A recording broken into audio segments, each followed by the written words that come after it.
Hello everyone, welcome back to my YouTube channel. അപ്പോൾ നമ്മുടെ ഇന്നത്തെ വീഡിയോ വന്നിട്ട് how to make virgin coconut oil at home. Yes.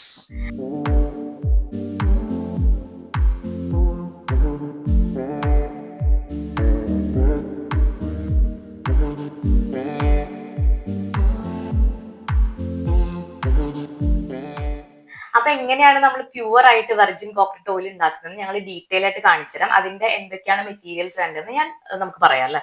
അപ്പൊ അതിന് ആദ്യം വേണ്ടത് കോക്കനട്ട് സ്വാഭാവികമായിട്ട് നാളികേരം. നമ്മൾ എത്ര രണ്ടെണ്ണം എടുക്കാമല്ലോ ഇന്ന് നമുക്ക് രണ്ടെണ്ണം എടുത്ത് കാണിക്കുന്നതിന് വേണ്ടിയിട്ടുള്ള ചെയ്ത് നോക്കാം. നമ്മളിത് കുറെ പ്രാവശ്യം ഉണ്ടാക്കി നോക്കി 3ഉം 4ഉം ഒക്കെ വെച്ചിട്ട് നമുക്ക് ഉണ്ടാക്കാം. ഇന്ന് നമുക്ക് രണ്ടെണ്ണം വെച്ചിട്ട് ഉണ്ടാക്കി നോക്കാം. ഓക്കെ. പിന്നെ അതിന് വേണ്ട പാത്രം വേണം, അത് കട്ട് ചെയ്യുന്നതിനുള്ള നമ്മള് ഇപ്പൊ ടൂൾസ്. വാവയ്ക്ക് വേണ്ടിയിട്ടാണ് നമ്മളിത് ഉണ്ടാക്കുന്നത്. അതുകൊണ്ട് നമ്മൾ റോ ആയിട്ടാണ് എടുക്കുന്നത്, നമ്മൾ ഗ്രേറ്റഡ് അല്ല എടുക്കുന്നത്. അല്ല, നമ്മൾ മനസ്സിലാക്കേണ്ടത് ഇത് വാവയ്ക്ക് വേണ്ടിയിട്ടാണ് ഉണ്ടാക്കുന്നതെങ്കിലും നമ്മുടെ അടുക്കളയില് കിച്ചണില് ഇത് ഉപയോഗിക്കാം. നമുക്ക് കൃത്യമായിട്ട് ഇന്നത്തെ കാലഘട്ടത്തിൽ അല്ലെങ്കിൽ ഇന്നത്തെ അവസ്ഥയിൽ ഇത്രയും വില കൂടിയ അവസ്ഥയിൽ നമുക്ക് കിച്ചണിൽ പോലും ഈ വെളിച്ചെണ്ണ ഉപയോഗിക്കാം. ഓക്കെ. അപ്പൊ നമുക്ക് ബാക്കി അധികം ലേറ്റ് ആക്കാൻ നമുക്ക് നേരെ വീഡിയോയിലേക്ക് പോവാം.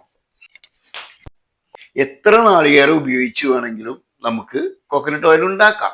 പക്ഷെ ഇവിടെ നമുക്ക് മനസ്സിലാക്കാൻ വേണ്ടിയിട്ട് ഞങ്ങളിപ്പോ 2 കോക്കനട്ടേ ഉപയോഗിക്കുന്നുള്ളൂ. നമുക്ക്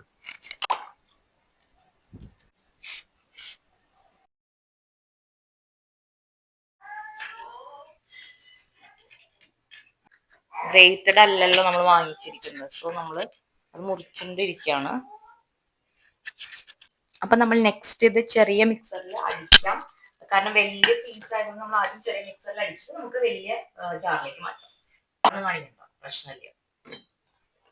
നമ്മൾ ജസ്റ്റ് പൾസ് ചെയ്ത് അടിക്കാം. ഞാൻ പറഞ്ഞ പോലെ വലിയ പീസ് ആയതുകൊണ്ടാണ് നമ്മൾ അങ്ങനെ ചെയ്യുന്നത്.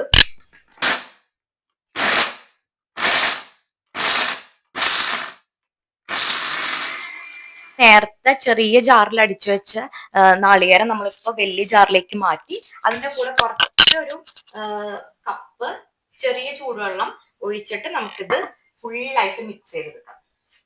അപ്പൊ ഇത് അടിക്കുമ്പോ പ്രത്യേകം ശ്രദ്ധിക്കേണ്ട ഒരു കാര്യം എന്ന് വെച്ചിട്ടുണ്ടെങ്കിൽ ഭയങ്കരമായിട്ട് അടിക്കണ്ട, നന്നായിട്ട് അരയണ്ട. ഇതിന്റെ പാല് കിട്ടുന്ന രീതിയിൽ വേണം ഇത് അടിച്ചെടുക്കാനായിട്ട്. പാല് പിഴിഞ്ഞ് നമുക്ക് കിട്ടുന്ന രീതിയിലാണ് അടിച്ചെടുക്കാനായിട്ട്. നന്നായിട്ട് അരയേണ്ട ആവശ്യമില്ല. അപ്പൊ നമ്മൾ ആ ചൂടുവെള്ളം നമ്മൾ ഇതിൽ ഒഴിച്ചു കൊടുക്കാണ്.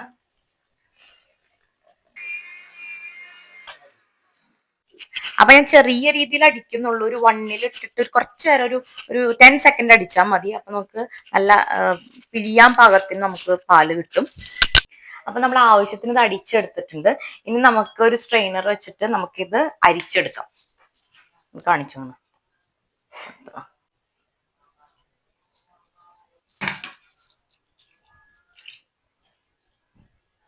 അപ്പൊ ഒരു പ്രാവശ്യം നമ്മളിത് മൊത്തം പിഴിഞ്ഞ് നമുക്ക് 1-ാം പാല് കിട്ടി. അപ്പൊ ഒരു പ്രാവശ്യം കൂടി നമ്മൾ പിഴിയുന്നുണ്ട്. അതായത് 2 പാല് നമ്മൾ എടുത്തിട്ടാണ് നമ്മൾ കോക്കനട്ട് ഓയിൽ ഉണ്ടാക്കാൻ പോകുന്നത്.